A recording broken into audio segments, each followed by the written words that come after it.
The internet is the crack cocaine of sex addiction. It affects your dopamine reward system very strongly. You're playing around with dangerous chemicals in your brain. Most of her patients are well-educated white-collar men leading outwardly successful lives. Like alcoholics and drug addicts, they submit to the classic 12-step program in which they admit their addiction, yield to a higher power, and try to make amends to all the people they have hurt. I'm going to give them direction. And I'm going to direct them to go to 12-step. I'm going to direct them to see me. I'm going to direct them to do some reading. I'm going to give them some homework. I'm going to give them some clear direction of things that have been shown to work. We know that these things work. So that gives them hope, direction and hope. Deep inside the pornography addict is a very, very hurt, very wounded person who has a terrible feeling about themselves and who they are. And that goes back for a long time. I mean, this is an experience that starts in childhood, goes through adolescence and so on, but that stays covered up. Derek is in recovery now, as is his marriage. I haven't accessed pornography for 2 months, which is the longest time in the past 12 years that I've ever gone without looking at that kind of material. Looking back now, I realize how much it inhibited my ability to form relationships with people. It certainly hampered my relationship with my wife. I spent so much time looking at this stuff on the internet that I wasn't interested in interacting with real people. Next, pornography finds a new...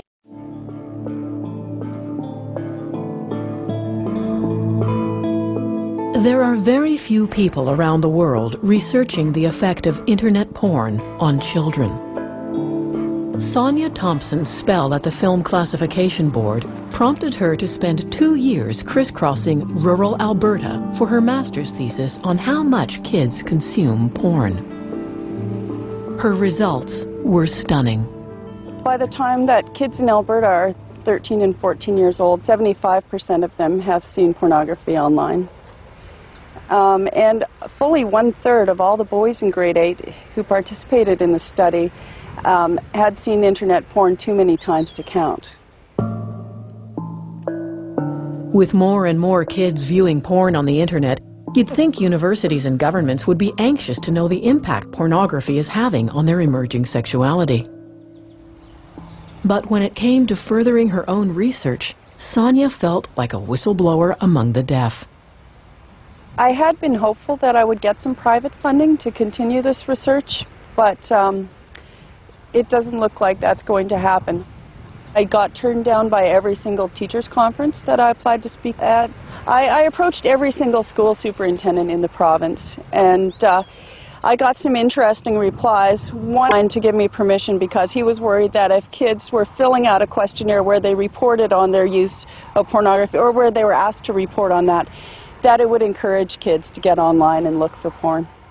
Still, experts agree that children as young as 10 years old are routinely accessing pornography on their mobile phones all around the world. In Europe, mobile phone porn is a $540 million a year business. In North America, it's much smaller, generating only $26 million. That's because U.S. and Canadian regulators prohibit phone companies from carrying porn over their cellular systems.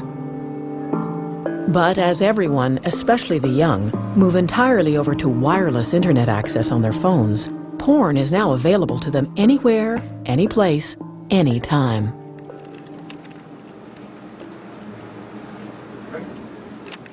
Kids are being exposed to explicit sexual imagery at a much younger and younger age. And the question then becomes, does that make a difference in terms of the healthy psychological or psychosexual development of those kids? It may seem like a cynical PR ploy, but the porn industry has formed an association of sites advocating child protection and developed its own web nanny software who helped set up the site.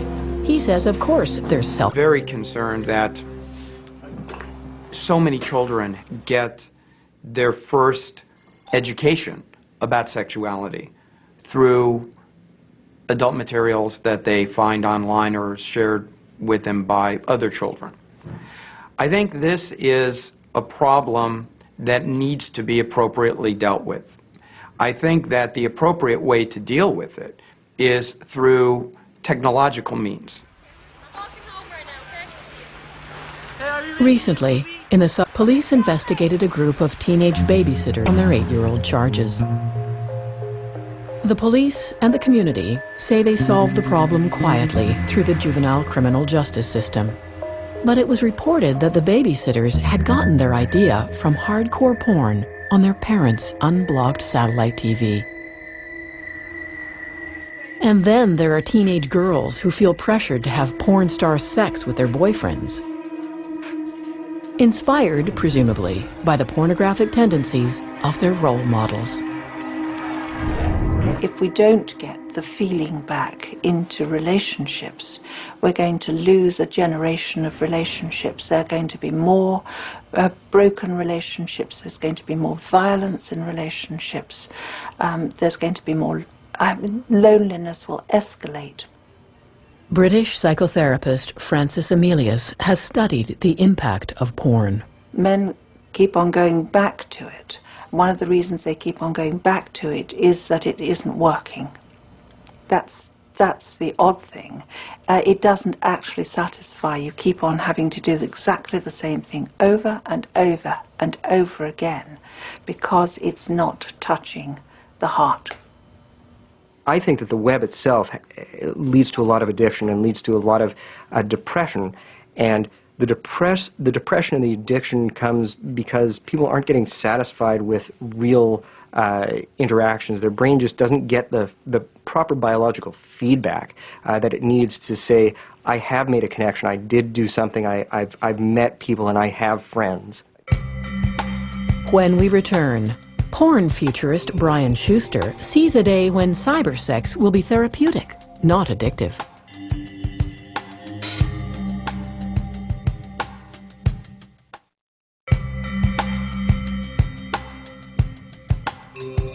Sites in the U.S. Now he's moved to Canada. A better place to raise kids, he says. And it's where he's spending millions to populate a virtual swingers world called Red Light Center with interactive avatars.